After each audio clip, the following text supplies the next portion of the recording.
All right, welcome everyone to our UV sanitation webinar with Annette Uda from Aerapy.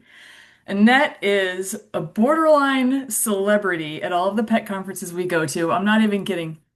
I feel like I was fangirling over Annette for years before I was able to work up the nerve to introduce myself. She speaks at all of the conferences. Everyone knows who she is. She's a remarkably impressive entrepreneur and a savvy business lady. I can only hope to aspire to be like her one day. So I am so excited to have her here to tell you all about, UV sanitation. She's so smart. I'm so excited to hear her talk. And I don't even have a pet care facility, but thank you so much, Annette, and welcome to our bed talk. Well, thank you, Beth. I appreciate the opportunity. And from now on, you're opening for anything and everything I do. Nobody thinks I'm that impressive.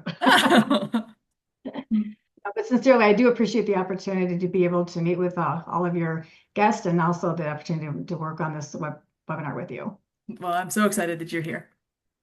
Okay, so one full disclosure, I get very excited and very passionate. So if I start speaking too fast, just put in the chat or just let me know, slow down. So,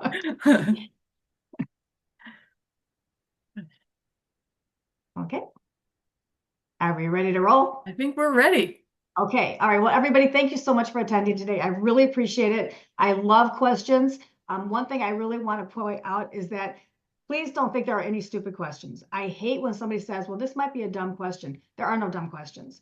The only thing that's not good is if you don't have the answers to the questions, right? So please feel free to ask any questions you might have within the chat.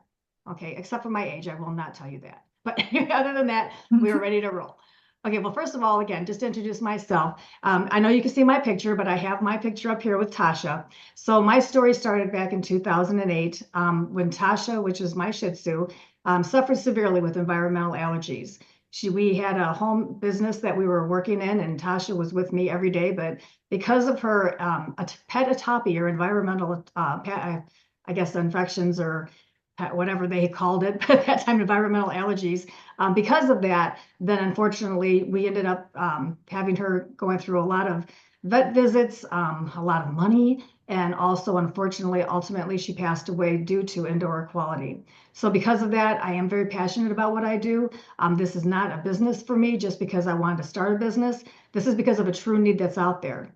So going back and letting you know a little bit more about my history and myself. So I am the founder and president of Aerapy, which is for the human side, for like hospitals, medical facilities, government buildings, where you name it, wherever we're going to go in there. When it comes to Aerapy Animal Health, that is going to be our designated Aerapy animal health for the animal care industry, whether it's sheltering, pet boarding, any type of animals within an enclosed space. So for me, when I started out in 2008, I knew nothing about indoor air quality. And I was convinced that if I went down to my air handler, it was going to blow up if I even tried to change the filter.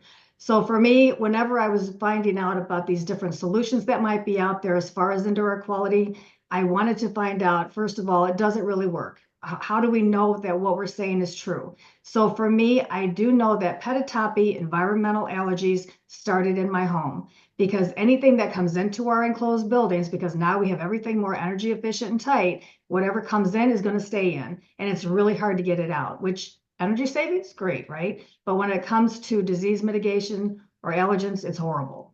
So for me, I wanted to go ahead and start investigating different clean air technologies to see what would happen.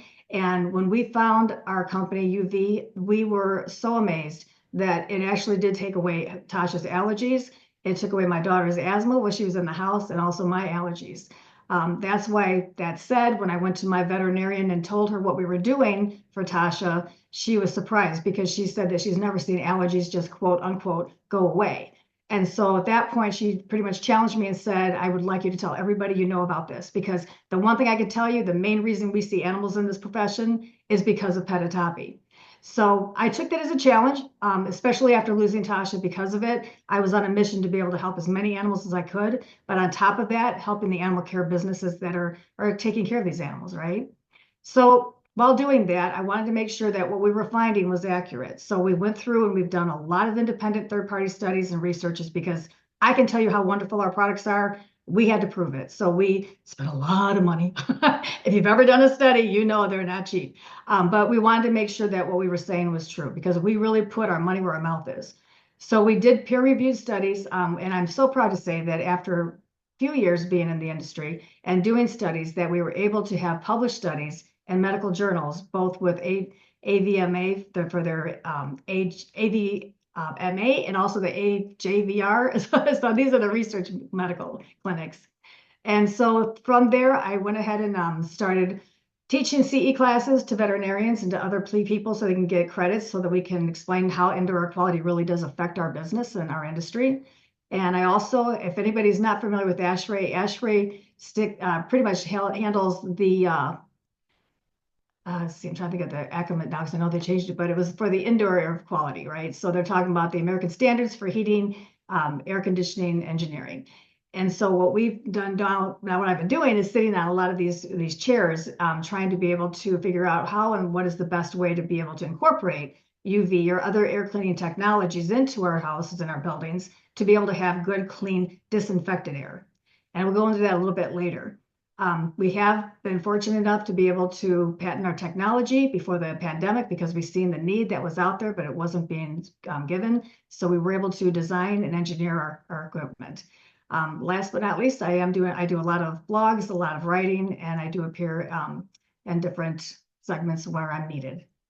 So enough about me. Let's get into the meat of why you're here. So what I wanted to do is to really, now there are different transmission routes of infectious diseases depending on the industry you're in. So like right now, the transmission routes that we're going to focus on for animal care services, for pet boarding and daycare, if you will, is we're looking at more transmission routes. So the transmission routes of concern for us is going to be direct contact, and I think the pictures showed what it means, directly face, nose to nose or, contact with the animal.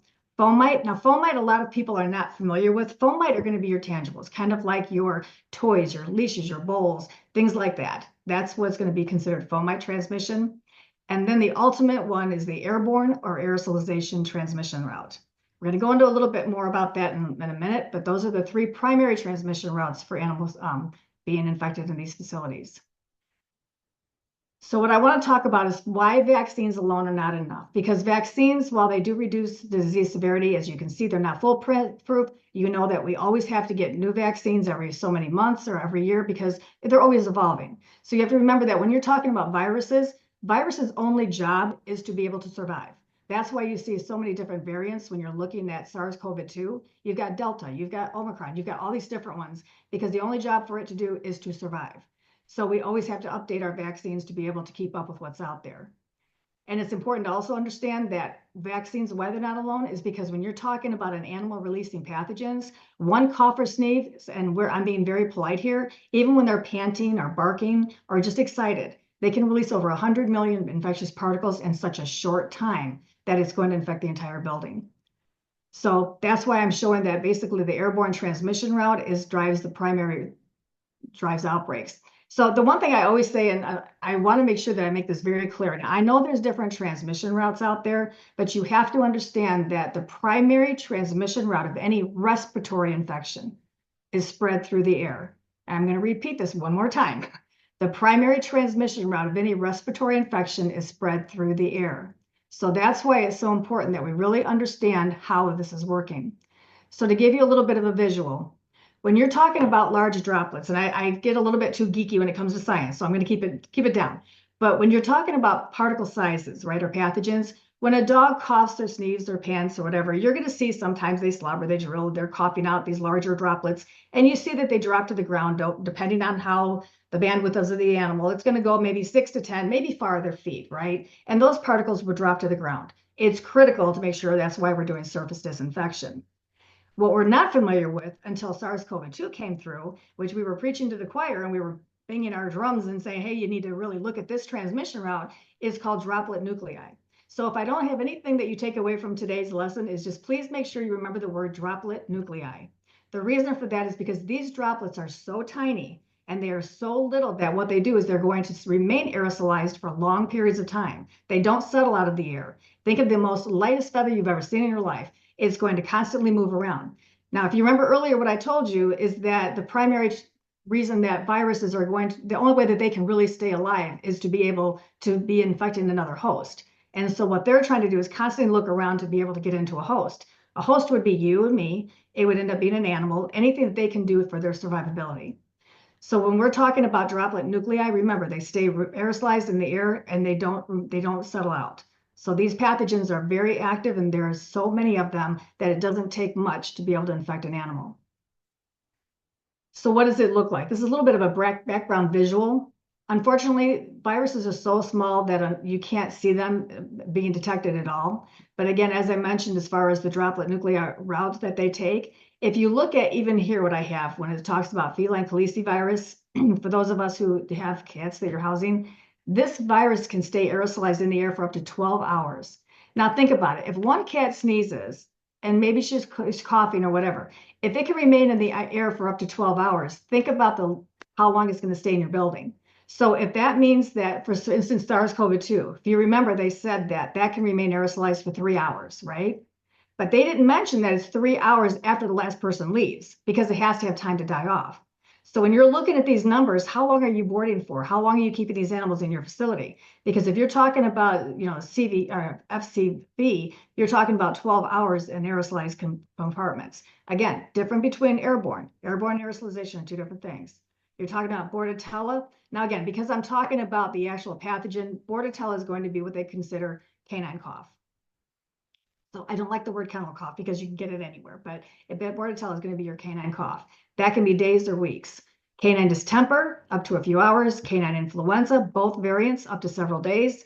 And I'm going to put this in here, which maybe a lot of you aren't familiar with this, but you're talking about this mycosporum. This is actually ringworm.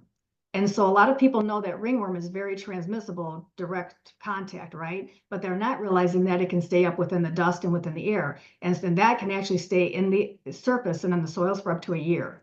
So that's one thing I want to point out as well. Mycoplasma, minutes to hours. And these are just a few that I pulled, and I have studies backing everything I say. So I just want to show you that what's happening is that it's not really anybody's fault, because when these animals come in, you can't see what they're bringing in. They may look as healthy as can be, right? But then all of a sudden they start releasing these particles and you're full of everything with the animals. Okay, so what I'm going to talk about is why air clean technologies are not enough. So this is where I was told one day I'm going to write a book called The Truth in the Marketing. And the reason I say that is because there's a lot of air cleaning technologies out there. And believe me, I research all of them.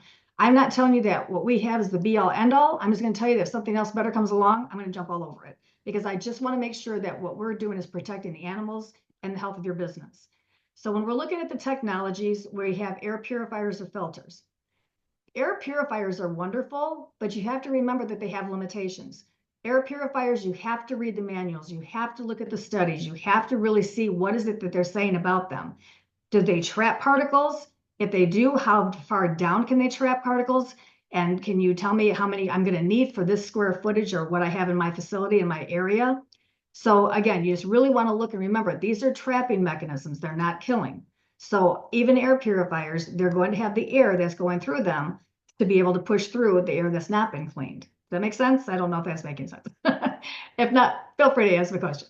But again, filters themselves are wonderful. You may have heard during COVID, people were talking about putting like MERV, 14 filters in your air handler, or if you could put HEPA filters in, because they're trying to trap these particles. And I had a screen up here saying, God help the person that's changing these filters, because you're talking they're trapping live pathogens, right? So it's just important to understand that when you're talking about infectious aerosols, it's going to take a lot more than just a filter or even one air purifier to be able to do what you're wanting it to do. Ionizers, this one's a little bit of a tricky one, because I'm sure a lot of you have heard about ionizers out there, or even the hydrogen peroxide systems. What you have to understand is that these ions are literally particles so the ions are going to go out into the atmosphere, right? So they're going out, they're trying to trap these particles, make them into a clump, and then drop them to the ground. It sounds wonderful. The problem, though, is that you have to understand that a lot of ions in a space has to be accumulated. As they're accumulating, they're able to do their job. But the problem is that if you open a door, if you open a window, if you walk by, not only do you have to now get more of those part of those ions into that space to be able to do anything, but the problem is that they have a very good chance of re-aerosolizing. So that's the last thing we want to do, right? We don't really want to be playing with them because I call it dancing with the devil. I mean, we just have to make sure that we're really mitigating as much of these pathogens and diseases as we can quickly. So when we're talking about fans, ventilation, a lot of people tell me they open windows, and that's wonderful because I really love having fresh air. They tell me they have HVAC systems and they've got ERV systems, but you have to really understand the role that it plays. So when you're talking about ERVs and ventilation alone, what's happened is that you're diluting some of the air, but you're not able to get all that air exchanged out like you need to. And diluting it doesn't mean you're going to inactivate it, right? Pathogens that are dangerous. So I like to equate this to the point where if I tell you that I have a whole glass of water and I'm putting just a tiny bit of rat poison in it, will you drink it?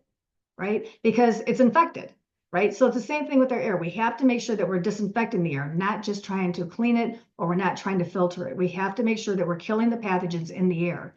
Now, that said, make full disclosure, yes, you need to have a good mechanical ventilation system. We have to bring in air. We have to get that air moving. We have to make sure that everybody's healthy, right? Photocatalytic oxidation is another method of air technology cleaning. Photocatalytic oxidation, I like it. I like it a lot. The thing is you have to understand how is it going to be placed. So if you're talking about PCO, PCO is going to take a long time to inactivate any pathogens, but it's fantastic for VOCs and odors, right? So again, what are we trying to accomplish with what we have? We've got electrostatic participators, whatever, so just electronically charged. So again, the thing is that we have to remember that these are just technologies out there to help enhance air quality, but we're not really doing a whole lot when we're talking about high risk environments such as we're in. So again, a lot of this, just full disclosure, in my opinion, after all the research I've done, this is just what I found. Because we did originally at the beginning start with some ionizers, and after I realized that it really wasn't helping a whole lot, then we switched off. So full disclosure. So I kind of talked about this a minute ago. So we're talking about air mechanical systems. Are they enough, such as your HVAC system or your ERVs? Does it dilute the air? 100%. And I can't tell you 100% of the air is being diluted, but yes, it's doing its job because it's moving that air around, right? And then when you're talking about your ERV system, it takes up to 10 to 30 minutes, depending, and this is just a given, estimate as far as how long it's going to take. So if you think about it, if you're saying that it's going to take 10 to 30 minutes to be able to ventilate the area or dilute the air, how long do you think that we really have when you've got a play yard full of maybe 60 dogs and they're all panting and shaking and breathing, right? So all those pathogens are going into the air. We don't have time, that much time. We have to get it done immediately. So when it comes to how much will those systems do as far as killing the pathogens, absolutely nothing. And how about immediate impact? Absolutely nothing. So what I want to talk about is air cleaning versus air disinfection. And yes, there's a difference. So when you disinfect something, you're getting rid of infectious particles, right? So what we want to do is really focus on how can we do this. So again, in the very beginning of my career, I started looking to see what are hospitals doing? What are the government facilities using? What are they saying that's really out there that's going to do true air cleaning? And that's when we stumbled upon UV. So UV has been around for 100 years longer, not longer, and it's been a very proven, true testament of what it can do as far as killing any kind of pathogens on real time and on contact. So if you look at the CDC and ASHRAE, they recommend UVGI for airborne infection control. UVGI is ultraviolet germicidal radiation. Being on the ASHRAE committees, we're changing the name now to germicidal germicidal ultra, it's been one of those days, ultraviolet. So anyway, they actually do, and well, I'm showing you the powerful effect of them as the 99.9% pathogen inactivation. These are based on our studies. So if anybody's ever done studies out there, you're going to know that if you ever go to bring your product to somebody, you tell them how you'd like to have it sized, what you'd like to do with it, and then you walk away and you pray. It's like, I hope it's going to do what we thought it was going to do. And so when we had these independent tests done, then we found that we were able to do a 99.9% reduction all the way up to a 99.999%. So why not 100%? Because when you're talking about studies, is what I found, and now whether this to be true for everybody, What I was told in one of my studies is that if we get 100% back, it's going to show inconclusive because it's showing that it failed because we didn't retract anything with it. So that's why I'm proud to say that we were able to at least show this high of a kill rate. I had to make that disclaimer out there why it's not 100%. So as the air is moving. So when we're talking about the pathogens in there, and I'm going to get into this, and I know I'm going to forget. So if I do, please let me know because I want to talk about 99% in one air pass for UV versus 99% coil disinfection with UV. Okay, we'll get to that a little bit later, but I know I'm going to forget. So anyway, actually, when it talks about it, what's nice about the UV is that it doesn't just stay still. It's going to be constantly working with every breath these animals are taking. So it's 24/7, constantly going. How does it work? So UV is really interesting because if you've heard of RNA, DNA, single, double strand, enveloped, non-enveloped, all of these pathogens have different makeups, right? And so when a UV light actually penetrates or touches or comes into contact with these pathogens, it disrupts the DNA. Once it disrupts the DNA, it can no longer become infective. So while you may have let's just say a good example is there was a study that came out saying they found that between UV and air purifiers, that the air purifiers were able to trap it where they couldn't get rid of particulate matter. And that's a whole nother webinar for UV, for the particles. Because the problem is that you can have live particles that are trapped, but the problem is that they could also be dead. Once you have that contact with UV, those particles are inactivated. Therefore, they can no longer infect or harm another animal or person. And so just to show you a little bit here, you can see the different wavelengths. They've got various wavelengths, but we want to always stay within the 254 nanometer to make sure that it's at the highest germicidal peak. So I do like to show this screen because when people are trying to imagine, well, if I walk in now, what happened with SARS? We know that they had air filters. We know that they had ventilation systems. How in the world was this spreading and killing all these people, right? Or making everybody sick? If you think about viruses or pathogens being like smoke, if you ever have had anything burn in your oven in your house, right? Well, for me, I've done it several times. But when you have something burn in your oven, the problem is that you have to run to the oven as fast as you can because you start noticing your whole room is filling up with smoke. And you've got to open up the windows. You've got to turn on the vent. You're trying to push all that air out as fast as you possibly can, right? Well, you can see that. But when you have animals coming in that are giving those viral loads, that is just as real as what I'm showing you on the screen. You don't smell them, you can't see them, you don't even know they exist. So you're not doing anything to get them out. So that's why it's really important to understand that you really have to reduce viral loads immediately at all times. Because again, you don't know what's walking through your door next. Okay, so there's a little bit of a science background. So just to give you a little bit of information. So I wanted to think like when we talked about the droplets versus droplet nuclei, think about the larger droplets. So larger droplets, just like the humans, right? We've got our nose hairs. It sounds gross, but we do. We've got mechanisms within our body and our throat to be able to try to trap these particles, right? From making us really sick. But the problem is that when you're talking about droplet nuclei and these tiny particles that are usually less than 5 microns in size, that can go down to 0.1 micron in size, they are bypassing all of these natural filters and it goes directly into the lungs. And if you see where it says alveoli, these are like little branches that do allow the exchanges, right? So when it can get into the alveoli or the deepest part of the lungs, now you're talking about where you're seeing dogs are dying. Why you're getting such an outbreak where all these animals are going in because they've got influenza outbreak. They're getting sicker and they can't get control of it. So I just want to show the difference of what this can actually do if it is actually brought into your facility and infecting these animals. So this is not to scare anybody, but this is a reality. And this is a reality of our industry, right? Because you have all these beautiful buildings that we've built. We're doing everything you possibly can to clean. You're doing everything you possibly can to get everything functioning the way you need it to be healthy for the animals. The problem is that you have no idea how many times we get phone calls that are more reactive than proactive. And that's okay because people don't know what they don't know. But when we get a phone call, these are literally things that have been said, and I just pulled out some of them. No names are on here, but we had one client that told us they lost over $80,000 in just one closure because they could not get control of it. That is not something new. We've had higher and lower numbers, but that's pretty much average. They basically said it has ruined them. Some people have not been able to open their doors after this. Some people have made the news and headlines. So it's been very upsetting and disturbing, but these are real things that can happen if we're not really taking care of the air within our building. I have a question, Annette. Uh-huh. What qualifies what's the difference between an incident and an outbreak? Like, is there a threshold or is Yeah, it so one if you dog? see, yeah, if you see a dog that comes in, we've got allergy season too, right? I mean, let's be honest. So if you see an animal comes in and it's coughing, or one or two dogs or three, like let's just put a number. Let's say you have 100 dogs that come through, and you've got maybe five or six of them that have come down with a little bit of a cough. It could be direct contact, and you're right, it might have a cold, but that's something they're going to recover from very quickly and move on. Now, if you have an outbreak, you're talking, let's just take 100 dogs, and the majority of all those dogs are coming down sick. Now you're talking about how that's becoming an outbreak and it has taken over the building. Mm. Does that answer your question? Yeah, gotcha. Okay. Thanks.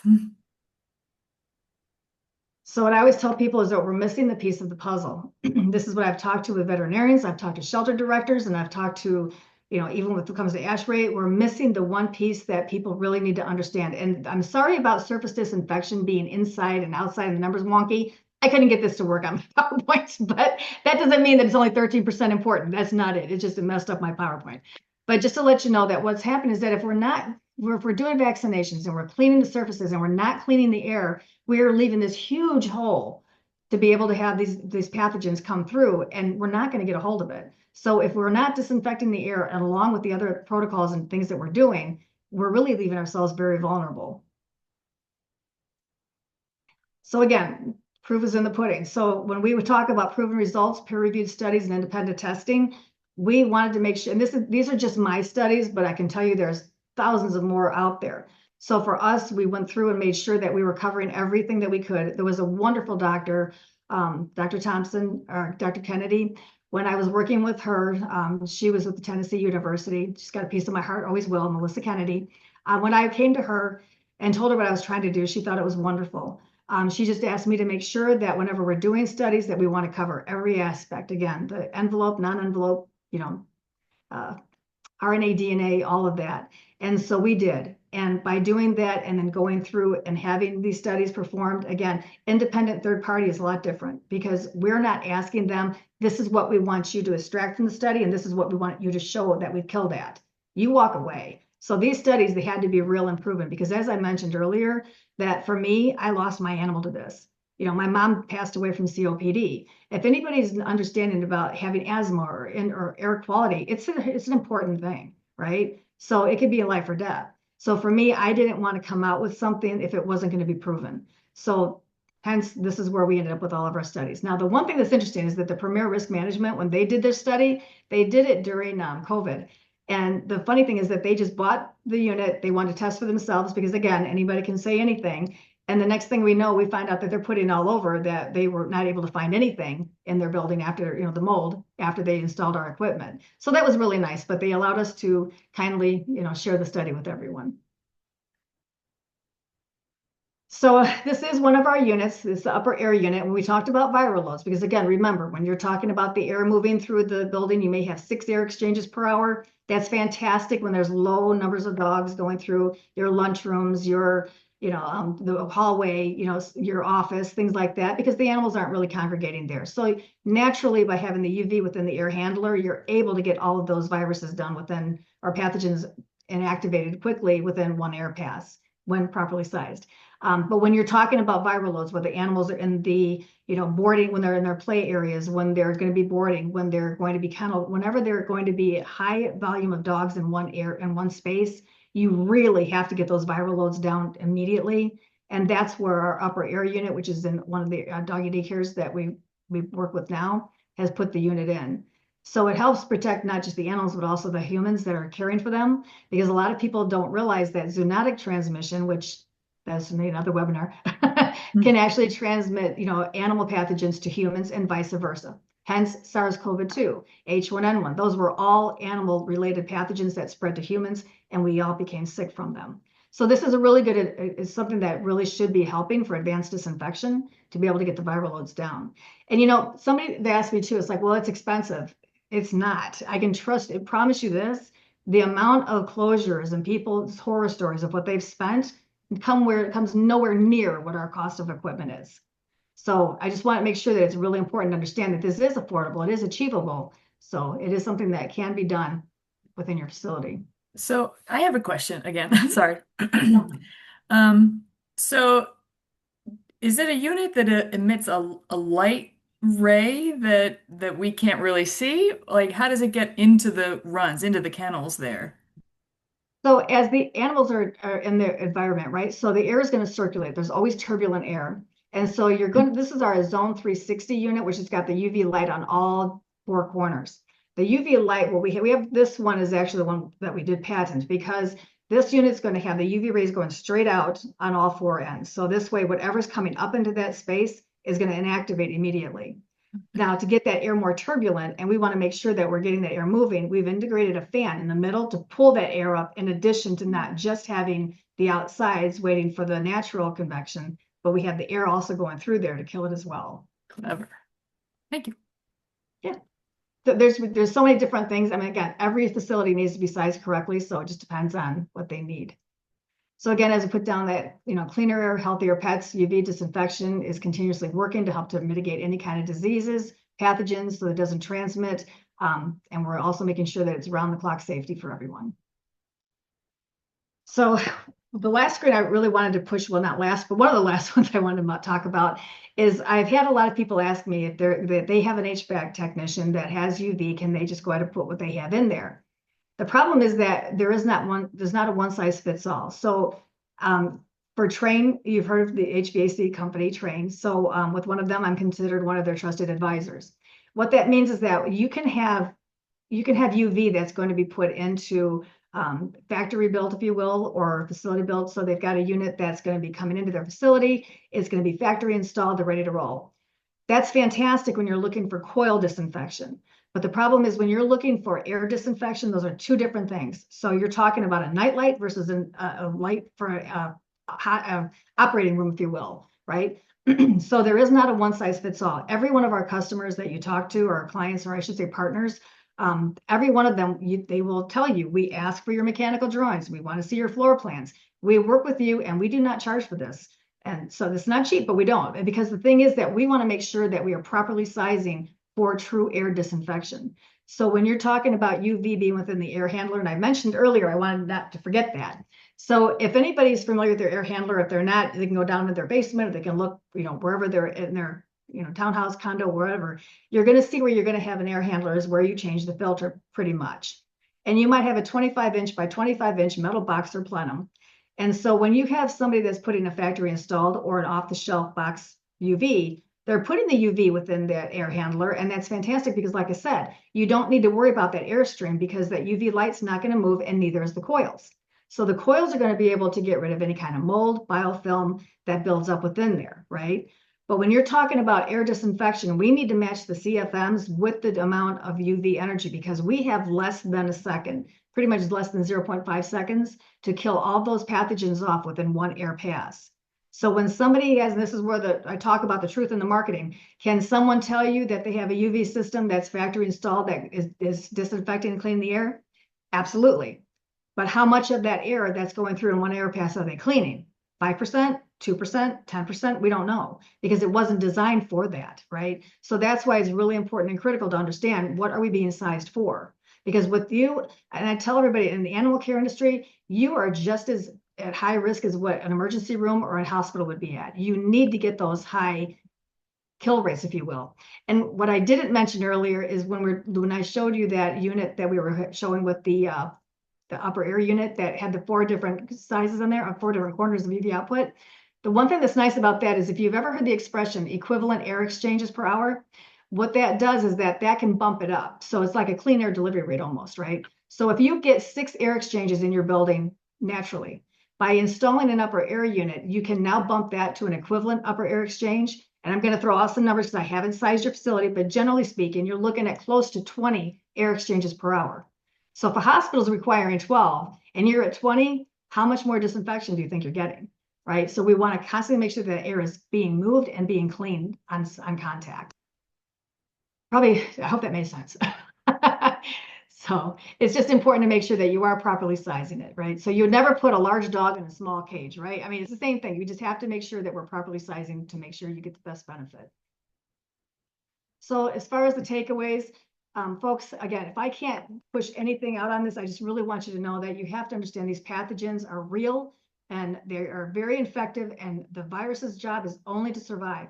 And so if they don't settle out of the air and you're bringing these animals in, the thing is that they're going to inhale them. If they're inhaling them, it can go bypass their natural mechanisms for trapping these particles. It can go into their lungs. And so that's when we have a problem in outbreaks. We want to have constant disinfection of air, and you want to make sure that you're using a product or something that has actually proven it. And don't be afraid to ask questions, whether it's to me or anybody else. You need to ask those whys, all right, or how. If somebody tells you, I can guarantee you we're going to To the disinfect business. your air, okay, well, what is your studies? What is your recommendation for sizing? How many units do I need? I mean, you really need to be your own advocate because this is your building, right? So you want to make sure what you're getting is actually truthful. So again, and I cannot push this, and I don't mean this to be disrespectful, but when we say that pet care, that means health care. So the first and foremost, I don't care how pretty your facility looks, if you're not cleaning the air, you might as well close your doors, because I use this expression or this illustration in my classes too. You can go to a Michelin star restaurant, right? And you're expecting the best of everything. So you get there and you don't mind paying a higher price. You don't even mind, that you're doing whatever you can to be able to go there because it just sounds so good, right? Problem is that if you get a notice saying health department close those doors, that reputation's gone, right? It doesn't matter how good they are. So the same thing with us. We have to make sure that we're keeping our standards high in this industry. And again, people don't understand it does not cost that much to be able to do what we needed to do. We just have to know how to do it, right? And so that's something I think that was very important. But yeah, that's my soapbox. But we do have a QR code if you'd like to go ahead and take that and scan it. But if there's any questions, I am right here to be able to help answer them, hopefully. We did have Rich with Canine Resorts just comment Oh, hi, that Rich. he's a huge fan of Aerapy and he has seen a major drop in upper respiratory issues with their four-legged guests since installing their Aerapy unit. So that's wonderful to hear. Yeah, Mhm. he's a great guy. Um, Thanks, your Rich. your contact info was posted in the chat for anybody who wants it. There's also the QR code that has all of your information there. Does anybody have a question for Annette before? I feel like I have more questions than I can sort through my brain, all of those smart biology terms that I'm gonna have to go Google, but you can clearly tell that you've done your research and your homework, and I have full confidence that everything you said is absolutely true. Um, it doesn't seem like we have any questions, so I guess we'll wrap it up. This was recorded and I will share it on our webinar series landing page and also go out an email. And thank you so much, Annette. That was incredibly informative. I'm really excited to have been part of that. Oh, thank you. Well, again, thank you for all of the people that did attend today. I really appreciate it. And if you have any questions, feel free to reach out. We're here. Wonderful. Lots of people saying thank you, so that's really exciting. Okay. All right. Well, thank you, everyone. Talk to you next month.